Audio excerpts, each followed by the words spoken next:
sacred. Good morning. Hello. Welcome back. If you are in the U.S. from your Labor Day weekend, happy Tuesday for everyone else where it doesn't matter. I am Danielle. Good morning. I am here with a bunch of people who do matter. That's awkward. I'm great. There we've got Ed. We have got Joe and Greg. I said Ed. I was getting to you. I was making it dramatic because this is your first time on the show. Second time. Third time, actually, technically. Let me host. Yes, ma'am. Whatever you got. Well, we've got Greg Albin. You have been We're super excited to have you here joining us today. Thank you. To I'm talk happy to about all of the shapes that we just saw. We've never been in a video together. Oh, except for maybe like a movie fight. Yeah, when you're like judging and you don't give me a point. That's all I remember. Well, look, I mean, some days you get points and some days you don't. The show has a good energy so far. I'm super psyched about it. I'm really excited. We're going to talk a little bit about some Robert Pattinson. We're going to talk some Suicide Squad news. So first, let's talk about the Pats. Robert Pattinson. That works so well. Never heard that. Right? So here's another one of Ryan's great headlines. Pattinson begins to talk about being Batman via Variety.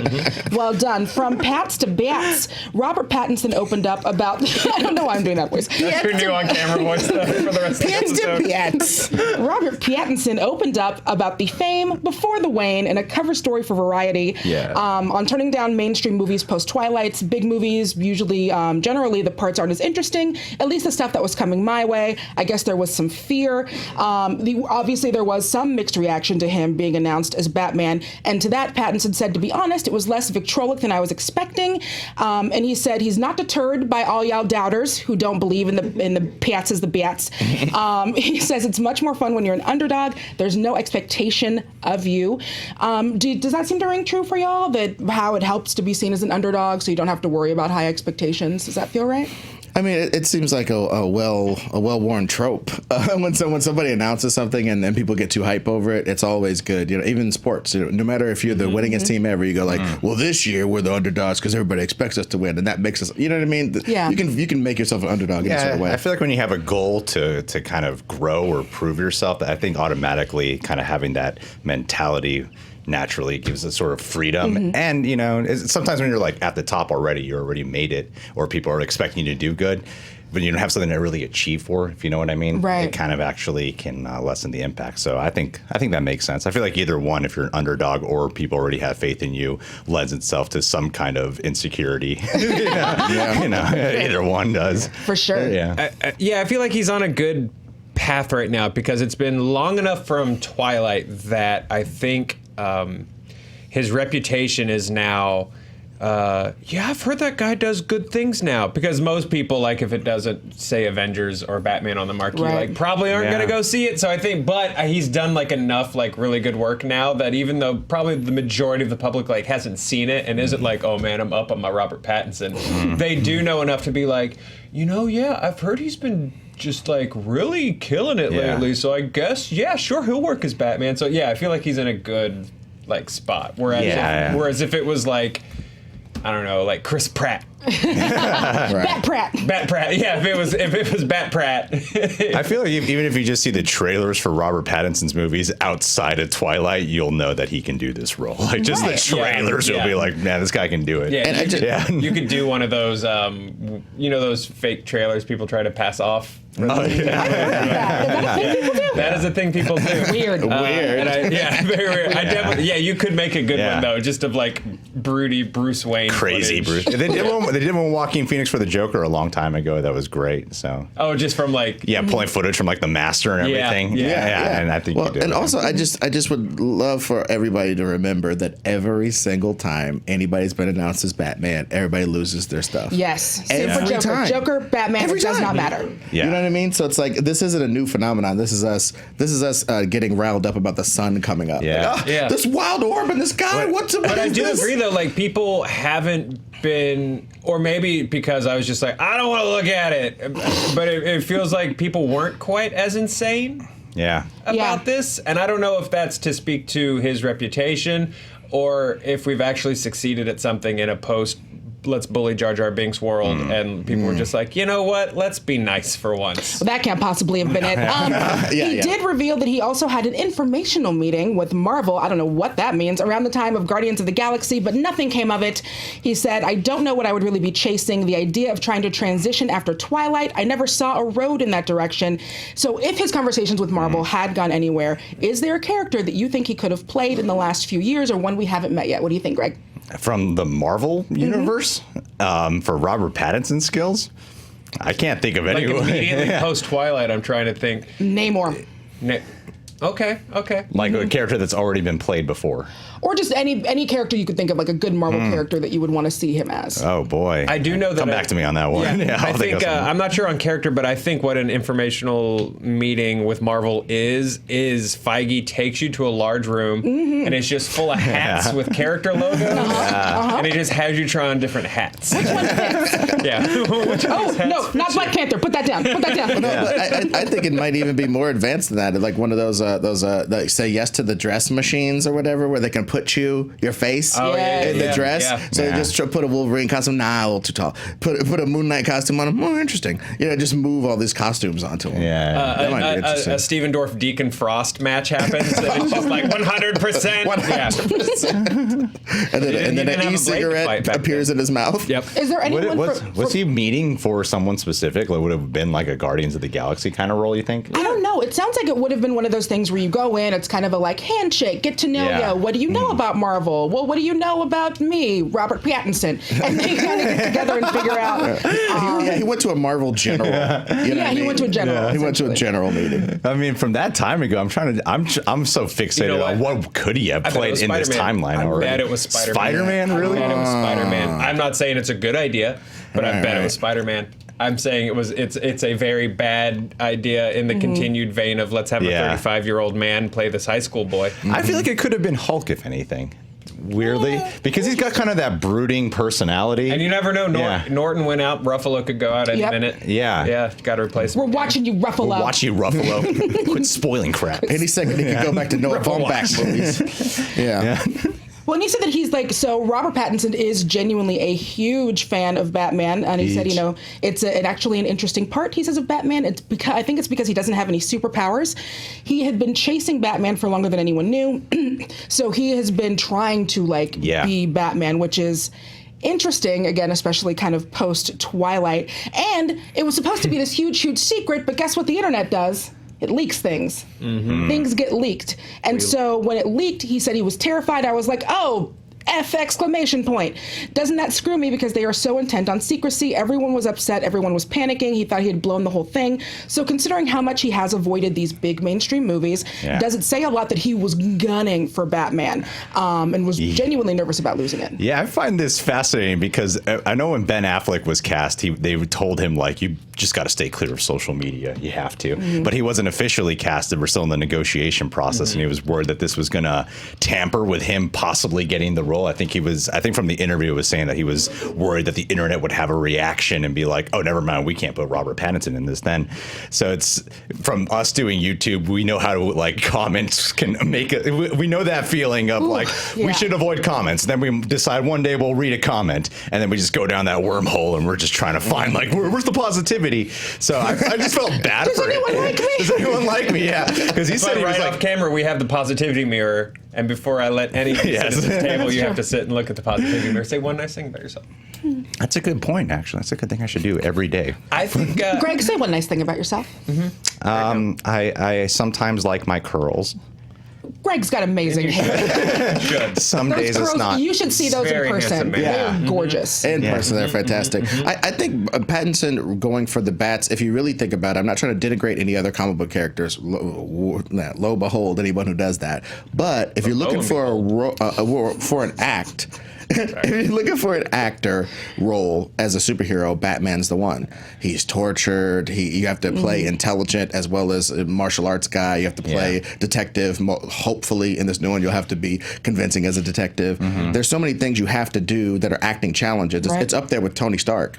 So I would never have said this as a kid, but it's up there with Tony Stark as far as complex roles for you to play. So I would see why he would go after this one. I could also see one thing I've always wanted to see Batman sort of do is take take kind of what they did with Wolverine, take a young guy, someone like Robert Pattinson, and then, I mean, this is more than 3 movies you'd have to sign on for, or 6, but eventually like stick to the role for like a decade and then become like old man Batman, kind of like Dark Knight Returns. And I think that Robert Pattinson could be very capable, like if he had like 8 movies in, and then you could do like a Dark Knight Returns adaptation. Yeah, I love the young aspect. And I'm not a slave to youth like a lot of people, but come on, man. You don't start your DC universe with an old ass Batman. Yeah. That doesn't make any sense. Let's call it a movie instead of Old Man Logan. Old ass Batman. Old ass Batman. He evolves into Ben Affleck by the end of it. It's like How I Met Your Mother. How I Met Your Batman. See, I think there's a weird, it's like someone who wakes up one day and they're like, I want to be president.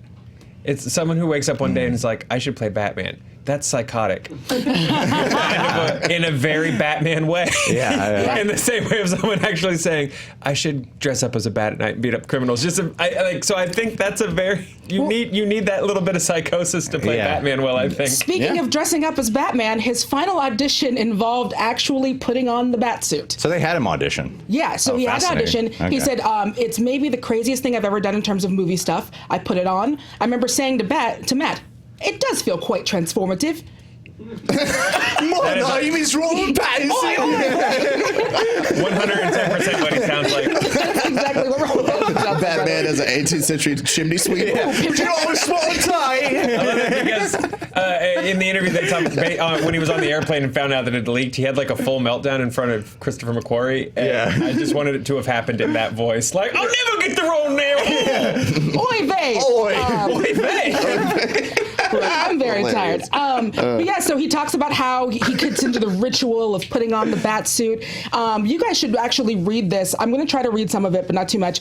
You do feel quite powerful immediately, and it's pretty astonishing, something that is incredibly difficult to get into. So the ritual of getting into it is pretty humiliating. You've got 5 people trying to shove you into something. Once you've got it on, it's like, yeah, I feel strong.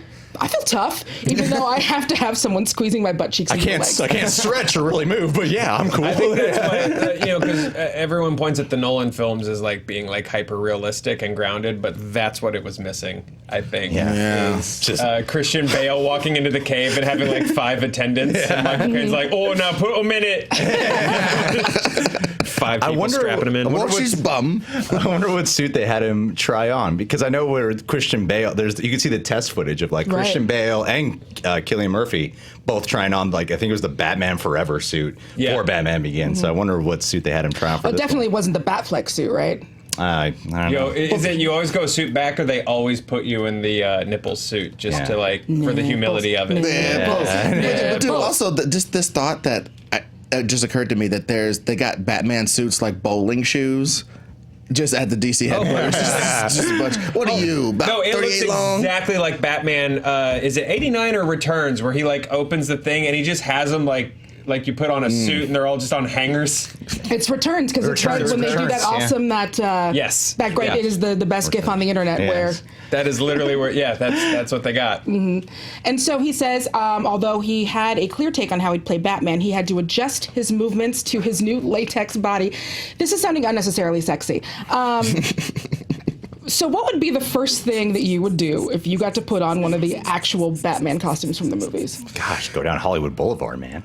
Make that money. Get some money off of Make people. that Want a sweet photo? money. Now pay me. I love the way they operate there. Yeah, that'd be my first thing. Or go to my girlfriend, see if she finds it attractive. She probably won't, but we'll see. I'd be the first Batman with a big beard, huh? That'd be cool. Yeah, that'd be cool. Yeah. Beard man. Beard man. Like when Maxie Zeus or what's that guy that Hugo Strange gets the Batman suit and he has this big beard coming out of the bottom. Yeah, I would just marvel at how ridiculous I would look in a Batman suit. There's not enough Spanx in the world for that to look right on me. I'd be the only Batman who just covers up with a cape as a matter of fat course. You know what I mean? I just like, you know. Hey, no fat bat shaming. Fat bat shame at this table. Well, you could be a sexy bat lady. Would you put on the Batman suit or a bat lady suit if you had your druthers? Well, it would have to be the bat lady suit, because the way that everything is molded is just there's just some parts of me that are not going to fit inside that chest. It's just not going to happen. Yeah. The Bat Lady suit. Bat lady suit. Nice. I wish there was a Bat Lady. I think we've got girl and woman, and I think there should be a very like posh, polite. She's like drinks tea. Yeah, she's British. She got a utility belt full of Earl Grey. Does that Danielle accent? On the bat, lady. That's her. By day, she is a chimney sweep, and that's why no one ever. Yeah, but by night, she's straight up Lady Mary from Downton Abbey. That's why she has such an encyclopedic knowledge of London, so that she can stop the crimes. Yeah, she's been in your chimneys. She has been. She has been in here. Sweep your chimney all wheel, all wheel. Oh, your chimneys. Oi! You'll nary so all your chimneys! And so Battinson hasn't confirmed anything, but he's Sorry, I don't know obviously what I'm no. doing. It's the most perfect thing in the world. Fine. Never change, you sweet, sweet baby boy. So Battinson hasn't confirmed anything, but he's got to be signed to at least like 3 of these, right? At minimum, yeah, it's always 3, right? But like I said, I would love to see him do 8 involving. I would love to see him like take on the portrayal of Old Man Bat from like Dark Knight Returns, but then mix it in with the Arkham Asylum story. So I think you could get like the villains from each one of these Batman movies and then combine it into like the Arkham Asylum story where he has to face all of them in there. That'd be my dream Batman I think movie. Batman has the ability, and I know this sounds crazy, but to be its own sort of Marvel Universe moneymaker. If they play it slow. If they play it slow and establish it as a big thing where there's not constantly some super dork coming down and undermining his coolness. Because again, when he's with super gods, it undermines his coolness. They spent probably 5 years undermining his coolness. They need to reestablish it brick by brick with this new series.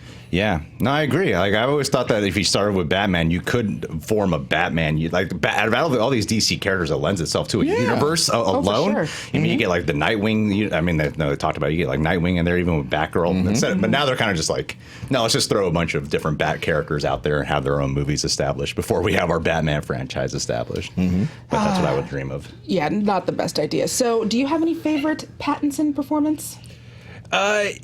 I like him in Lost City of Z a lot. I think he's really good in that. I don't think a lot of people saw that movie, but it was really good.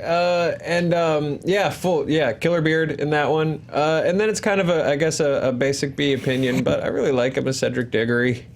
Yeah, he's really good as Cedric Diggory. I don't think that movie works unless Poor dead Diggory. Yeah, I don't think that movie works unless you attach yourself emotionally to Cedric Diggory like pretty quickly, and I think you do with him. And then just another, just in general talk on his roles. One thing they talk a lot about in this interview that I definitely think you should go and give a read is they point out how often Robert Pattinson. I'm trying to think of a good bat pun for self-pleasure. It's not working. Masturbates, how often he masturbates in his films, because apparently in The Lighthouse he does it like 4 times. Oh wow! And so he's in a lighthouse. There's no. What is that? Go to a lighthouse. But not really a does it in like functioning most one. of his movies. So I'm wondering if that is contractually obligated in the new Batman. I have a feeling that Lighthouse movie is going to be a tour de force performance, I'm man. very I really like about him this. and Willem Dafoe going toe to toe in a Lovecraftian kind of film. Yeah, with a weird awesome. Lovecraft mermaid. Yeah, I think it's going to be which so is cool. which is why he's doing it, according to the interview. So he said Lovecraft. He referenced Lovecraftian. Well, no, he mentioned the mermaid, the mermaid. for the context of why he's batterbaiting. Yeah. All right, well, like and subscribe, you guys. Make sure you like and subscribe. Oh, so this is Everyone else can also talk about Robert Pattinson roles. I apologize. I really kind of ran away. Guys. No, I think you rightfully assumed that most of us haven't seen too many. Yep. So you circumvented. That's beautiful. Because he's the Twilight guy. Why would I watch his movies? Screw that. things that are for women suck. I've seen every Twilight movie, and the only one I actually didn't enjoy was Breaking Dawn Part 1. They're like such a guilty pleasure of mine, and What's I the enjoy one with him. the weird baby? Breaking Dawn Part 2. Part 2. Yeah. That baby sucked. They should have gotten a better baby. All right, guys, like and subscribe. Hit that bell. Nailed that one, boys. All right, so we're going to start doing something. We're going to start highlighting different organizations every month. September is Suicide Awareness and Prevention Month, so we are highlighting an organization working with a highly at-risk portion of our population. Stack Up brings veterans and citizens together through a shared love of video gaming. Stack Up serves U.S. and allied service members, veterans, and civilians to assist in crisis intervention, suicide prevention, and issues concerning mental health through gaming and community. Visit stackup.org for more information.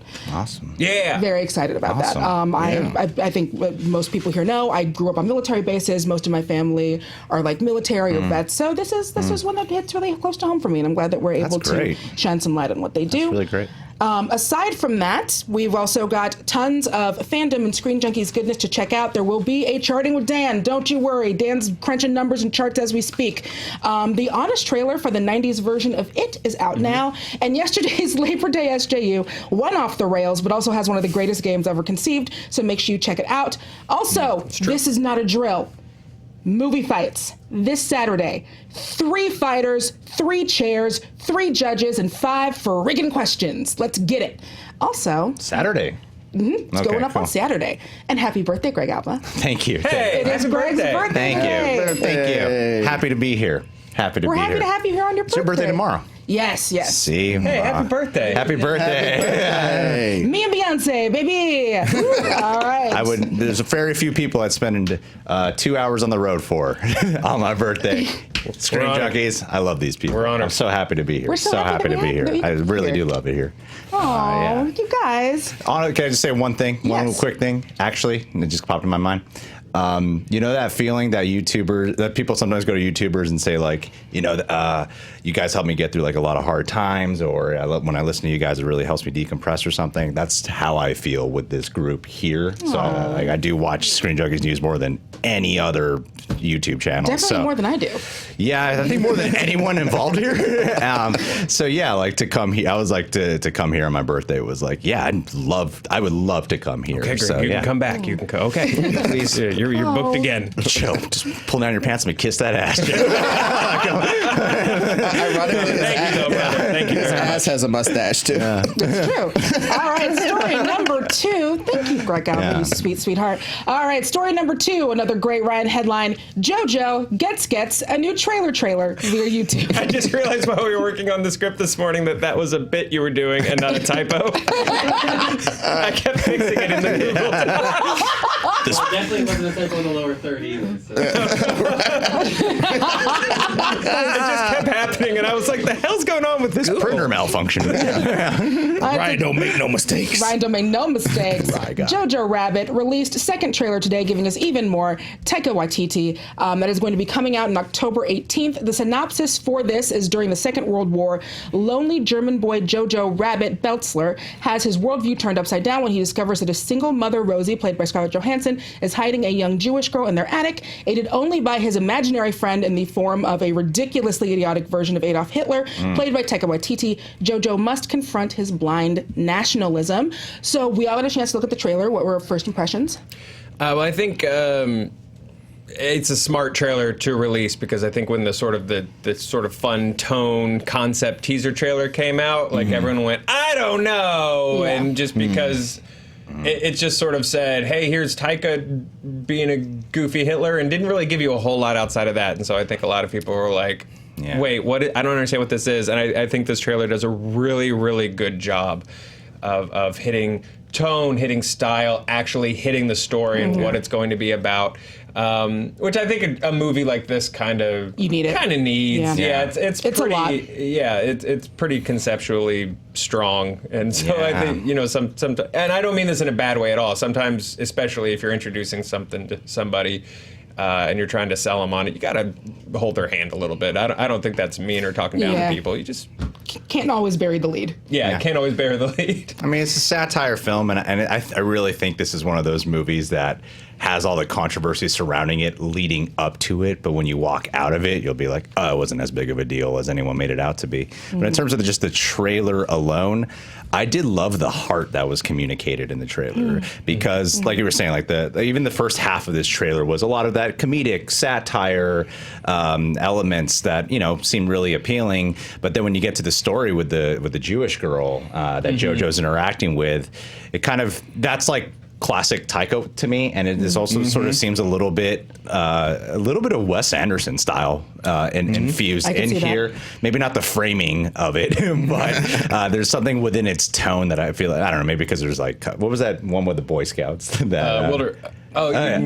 Yeah, Moonrise. Yeah. Moonrise, a little bit of that too. So, well, Taika has a little bit of that feel with Wilder People. True. He knows how to get the whimsy out of kids. He's done that since he got nominated. I think maybe even won an Oscar for a short film that was just like two kids in a parking lot while their parents got drunk and they were just in two cars talking to each other, and he allowed that to be like a sacred space of communication between boys and girls or whatever. You know what I mean? He knows how to imbue a lot of gravitas to different kid type situations. But what I love is the thing of like, you don't really fight fascism by just being a fascist yourself or restricting people from talking about fascism. You defeat fascism by making fun of it. Charlie Chaplin understood that. A lot of people understand that you take the piss out of these things. And this is the movie. I think this is a movie for our time. You know what I mean? Yeah. I think it's no coincidence it's coming out right now. Yeah. And I'll just get off my soapbox. You know what I mean? No, I think that's a really great point, though. That's why in China they're not allowed. Is it China where they're not allowed to show like images of Winnie the Pooh now because people were like, you look like Winnie the Pooh, so they were just like, I'm talking at my ass now and mixing up my John Oliver any sort of stories. restrictive society starts with innocuous stuff like, don't talk about Nazis, they're over, they're canceled, Nazis are canceled. Well, yes, they're canceled, but we got to make sure they stay canceled because people keep trying to renew that program. People keep trying to reboot that program. You know what I mean? So how about, we stay ever vigilant through satire and making fun of these fools. And also, it's the heart of, if you look at it, Jojo as the character, Hitler in his mind is nationalism, blind faith, and fanaticism cropping up to stop him from believing his own two eyes, which is this Jewish person is okay. My mom is cool for helping her. She's not an evil enemy of the state. Burning books is kind of whack. But he's got this nationalism personified, trying to stop him from growing. And that's a great metaphor in a motion picture. It's just, I think it's pretty fantastic. I mean, it might be problematic if it ends with him like, I'm going to be a Nazi. It's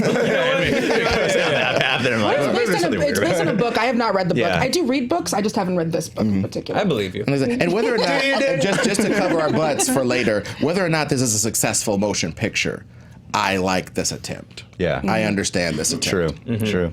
Yeah, I think I think Taika does such a good job at delivering really strong character beats and emotional elements, along with comedy, along with absurdity.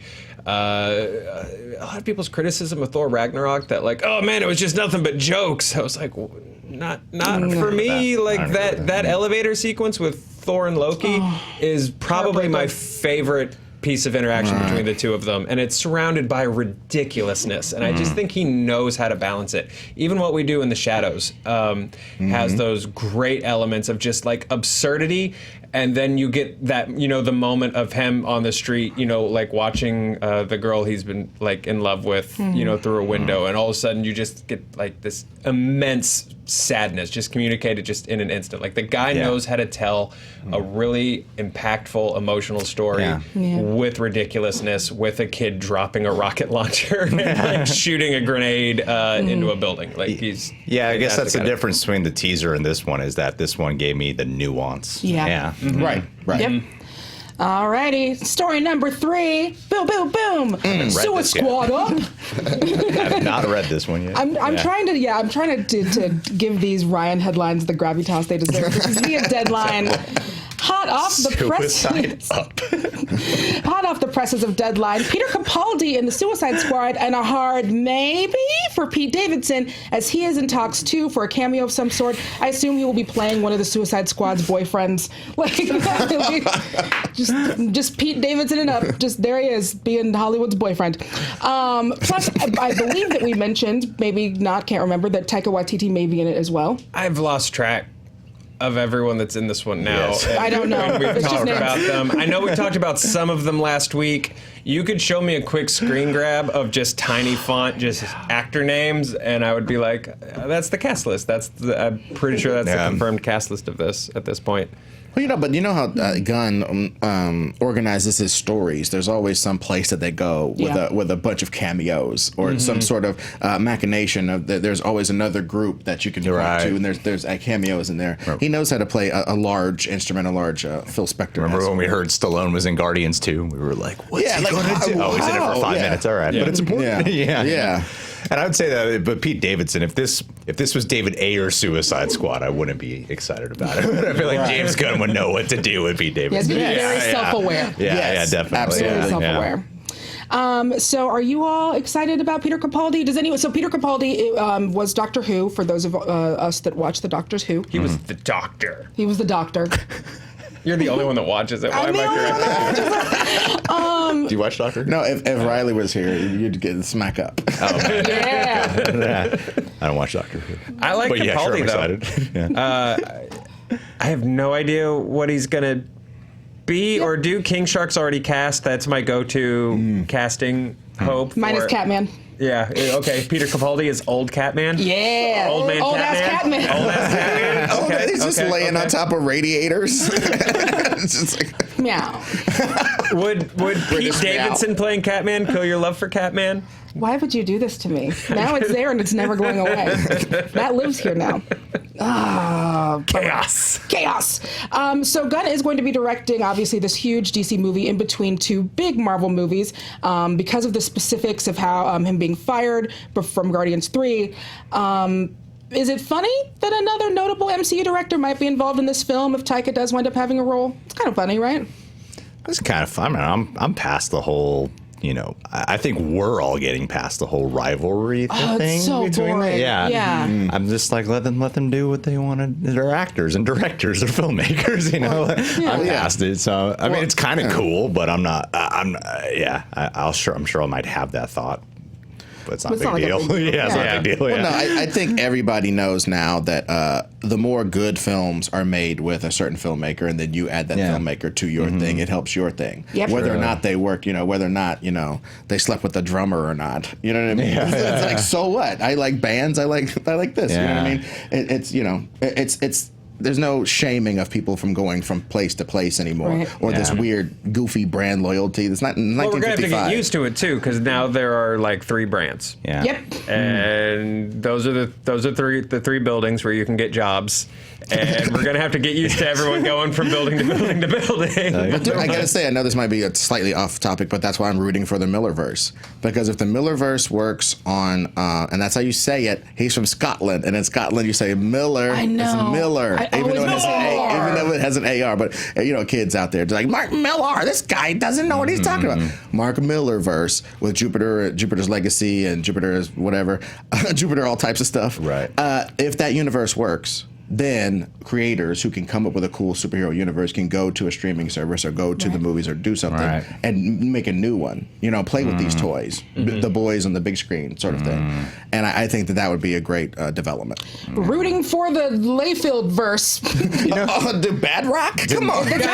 Robert Pattinson said it best. It's about the underdog. Let's root for the underdog. Let's root for the underdog. We're going to see Shaft. When Jimon Hansu he's in Guardians and Captain Marvel and Shazam, and I felt like no one even noticed that. No one was like, whoa, crossover. No one noticed that. Nope, that's true story. I think all the Marvel directors should be in the Suicide Squad movie. Yeah. That should be where he goes for cameos. Wherever it is he goes. Yes. Like, it's Favreau and Taika. Russo brothers. The Russos just all sitting around, like, eating lunch. Oh, the Russo, and then that one Eating Russo shawarma. can just be gay in every one of them. It's just like, oh, I have to go see. Here's our exclusively gay moment. DC has gay characters. That way both companies companies can both do like a crossover patting on the back. See that? We did it. We're modern. We're modern. Alrighty, do we have any last thoughts on any of this before we go on and get out of here, you guys? I think I want to plug Greg's podcast and his channel. Yeah, you do. Thanks. It's your birthday. Go. I thought you were going to plug it. I'm not going to do it. I don't know the copy. I didn't get the copy. Damn it, Ryan. You didn't give me the copy for my grand gesture. I want to congratulate Greg because this morning when I looked up the trailer for Jojo Rabbit, I got Real Rejects trailer reaction. Yeah, you did. Hell yeah. Thank Looks you. like Yeah. you made it. Yeah, no. The Real Rejects. SEO. Oh God, the self-plugging. The Real Rejects in YouTube. Our Joker reaction went trending last week. I was really proud of that. Had a 45-second sketch on the top of it, so I was proud of that one. But no, it's you. Edgar Destroys. I love your the Nerd Goat podcast. That was great. I was on that recently. Yeah, that was a lot of fun. Ethan Hunt. Nice. Ethan Hunt. Nice. I heard yours too. I talked about Rodimus. Yeah, that was really funny. Yeah. We're gonna catch Danielle. We caught the other Dan this week on Nerd Goat, actually. Oh, really? We caught that big fish. Yeah. We caught Dan Murrow, and of course he talked about Jaws, and he talked about Chief Brody as his Nerd Goat. And, anybody who wants a little insight about being at Screen Junkie, some of the behind the scenes or behind the scenes of movie fights, or even just talking to him off mic when he's not this Dan, when he's regular Dan, it's a pretty good episode, and he kills it. Obviously, he kills it because he knows his character through and through, and he knows movies through and through. Hell yeah, you guys, go be supportive. Thank you all so much for joining us today, and we will see you tomorrow night or bye or morning or wherever you are in the world. Shiny. Bye.